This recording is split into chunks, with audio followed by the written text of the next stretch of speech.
Hoje o vídeo é sobre o caso Loni Zamora, um dos mais famosos e incríveis do mundo. Se você ainda não é inscrito, se inscreve aí, dá uma chance pro canal. Em 24 de abril de 1964, o policial Loni Zamora, da cidade de Socorro, no Novo México, estava dirigindo sua viatura. De repente, um carro passou em alta velocidade ao seu lado.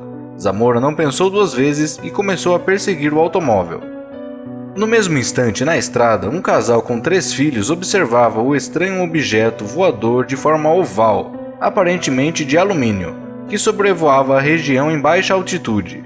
O motorista ainda havia xingado o piloto daquilo quando então foi ultrapassado por uma viatura, a de Zamora. O marido comentou que o policial estaria perseguindo o piloto infrator de regras de trânsito.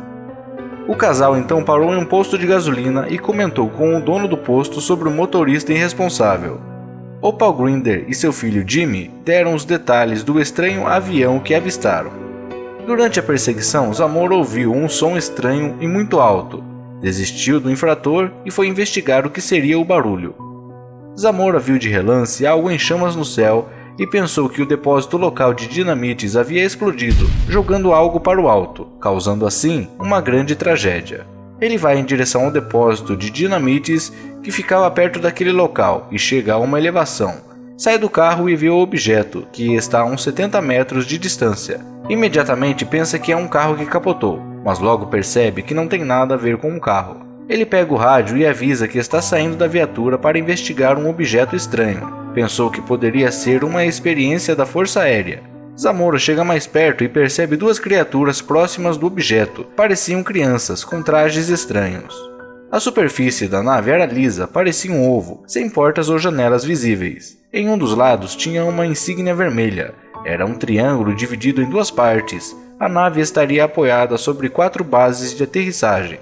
Uma das criaturas olhou profundamente para o policial. E em seguida, as 2 entraram apressadas na nave, que solta um ruído que o assusta muito. Ela começa a levantar voo com uma chama enorme saindo dela. Zamora se agacha e vai rastejando até sua viatura para se proteger, pois pensou que o objeto poderia explodir. Observa que a nave está a 9 metros do chão e que as bases de aterrissagem não estavam mais visíveis. Então passa o rádio para o Sargento Chaves, perguntando se viu alguma nave, mas o rádio não funcionou nesse primeiro momento. A nave começa a se mover no sentido oeste, de modo paralelo ao chão, e aumenta a velocidade gradualmente até sair da área. Depois de algum tempo, ele conseguiu falar com o Sargento Chaves, que foi imediatamente ao local. Ao chegar, percebe que Zamora está muito assustado. Os 2 foram investigar a área do pouso. Perceberam que existiam 4 buracos no chão, que aparentemente eram de trens de pouso. Havia vegetação queimada, pedras derretidas, impressões da escada da nave na terra e 4 supostas pegadas dos pequenos seres observados por Zamora. Cerca de 1h30 depois, o local também foi investigado por funcionários militares e governamentais, que recolheram amostras e confiscaram a maioria das provas. Nos dias seguintes, devido ao grande assédio em Loni Zamora, oficiais da Força Aérea Americana pediram que ele não comentasse mais o caso por algum tempo. Zamora foi muito perseguido pela Força Aérea, por entusiastas, ufólogos, pessoas curiosas, entre outras, e por fim desistiu de trabalhar na polícia. Aceitou em seguida um emprego de gerente de posto de gasolina.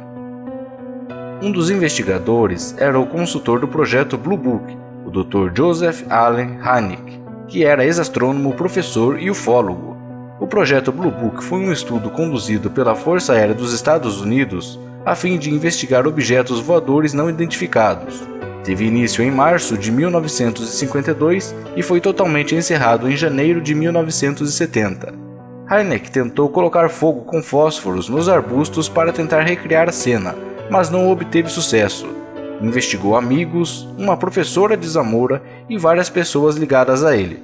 Por fim, concluiu que Zamora era um agente íntegro, sem condições de inventar uma história tão espantosa assim.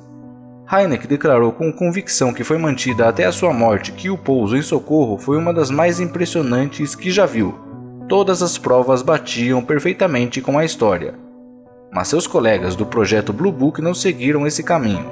Tentaram provar que o que Zamora viu foi uma espécie de arma secreta do governo. Mas o relatório final, em 8 de junho de 1964, que era o relatório formal do Blue Book, disse o seguinte: nenhuma prova substancial foi encontrada e nenhuma das testemunhas tinham credibilidade. Porém, existia um outro relatório, só que esse era confidencial, e dizia que, sem dúvida, Zamora viu um objeto que o assustou muito, a ponto de deixá-lo em pânico.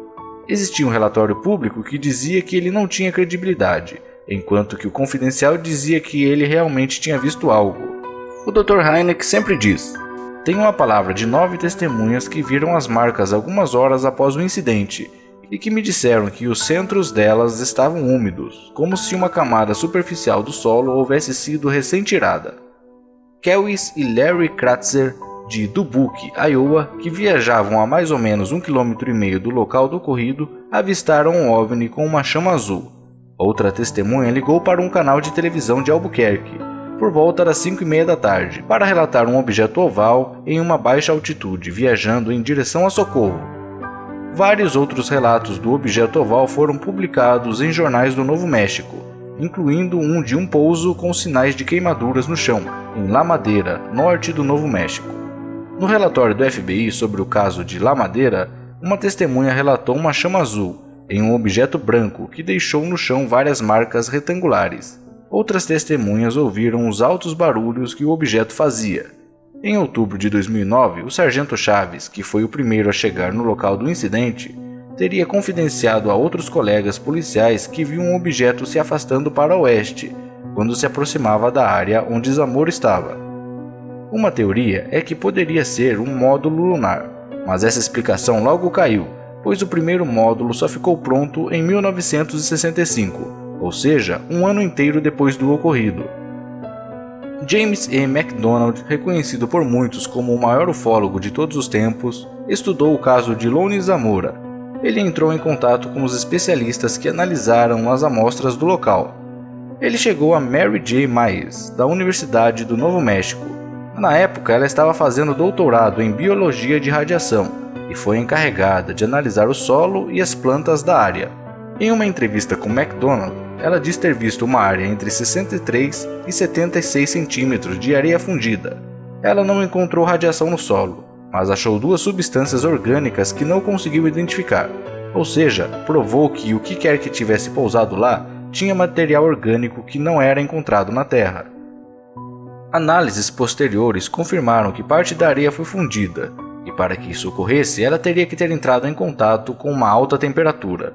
No programa de TV Caçadores de OVNIs do History Channel, o ufólogo Pat Uskert coletou amostras de solo do mesmo local da suposta aterrissagem e levou a um especialista para tentar transformar em vidro. Foram necessários 25 minutos e uma temperatura de 1150 graus Celsius dentro de um forno industrial. McDonald descobriu que não foi a Força Aérea que quis encobrir o caso, e sim o FBI. O motivo nunca foi revelado.